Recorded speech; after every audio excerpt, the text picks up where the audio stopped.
Hello అందరికీ దీహామాకి స్వాగతం. ఈ రోజు రెసిపీ సో స్పెషల్ అండి. ఎందుకంటే ఇది మా అమ్మమ్మ చేసి చూపించిన తెలంగాణ మటన్ కర్రీ. ఎవరైనా వచ్చి నీకు మీ అమ్మమ్మ చేసిన రెసిపీలో ఫేవరెట్ ఏంటి అని అడిగితే నేనైతే మా అమ్మమ్మ చేసిన ప్రతి వంట నా ఫేవరెట్ అని చెప్తా అండి. అఫ్ కోర్స్ అందరికీ అమ్మమ్మల ఫుడ్ ఫేవరెట్ అనుకోండి. అందుకే అమ్మమ్మస్ ఆర్ ది బెస్ట్. దీన్ని ఎలా చేయాలో చూద్దాం రండి. 3 గంటల మంచి నూనె పోయాలి. దినుసులు, లవంగాలు, పట్ట, సాజీరా, ఇలాచి కాయలు, తర్వాత ఉల్లిపాయలు, 2-3 పచ్చిమిర్చి,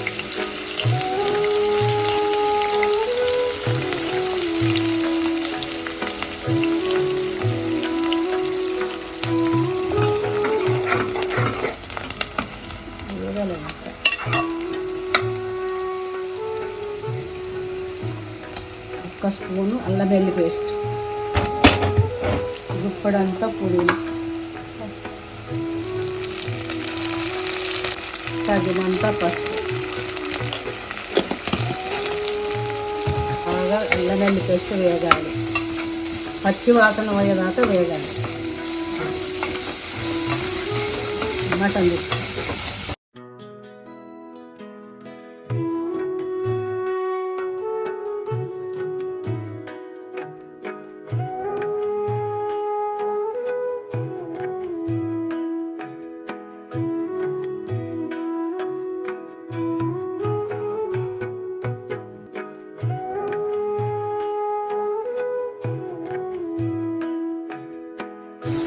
హౌస్ నీళ్ళు పోయేదాకా మసాలా పెట్టాలి. మూత పెట్టి ఉంచుకోవాలి 10 నిమిషాలు.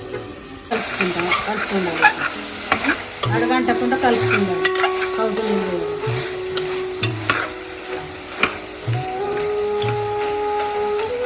కొద్దిసేపు అట్లా ఉంచి ఆ నీళ్ళు ఇంతదాకా ఉడకబెట్టాలి.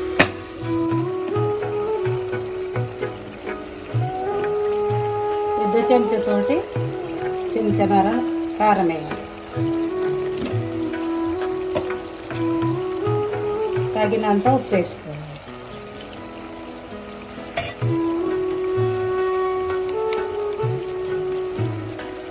సరిపోకపోతే మళ్ళీ వేసుకోవచ్చు. పులుసు పోసి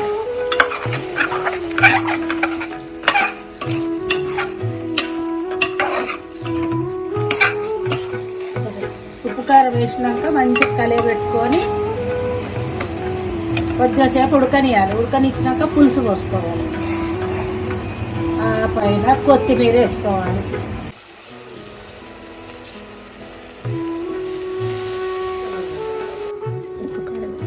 ఉప్పు కారం వేసి కలియబెట్టాలి.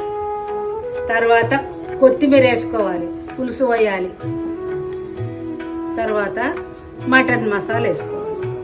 వేసి కొద్దిసేపు ఉడకనియాలి. మెత్తగా ముక్క మెత్తగా అయిందా లేదో చూసుకోవాలి.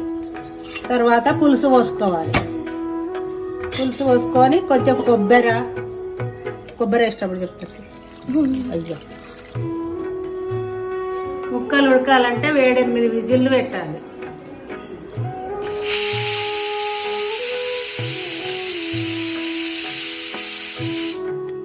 ఉండగానే తీసేయాలి. కొంచెం గ్యాస్ ఉండగానే తీసేసి మళ్ళీ మనం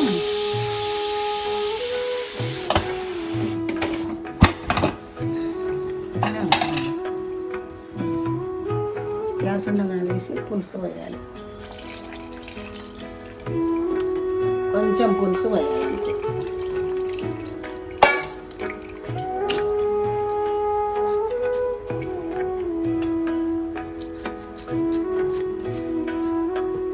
కొబ్బరి పొడి, తగినంత కొబ్బరి పొడి,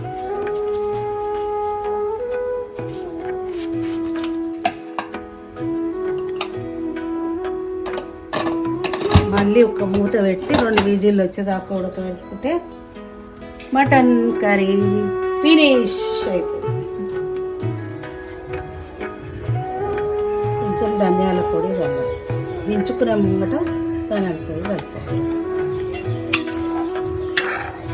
మటన్ కర్రీ రెడీ.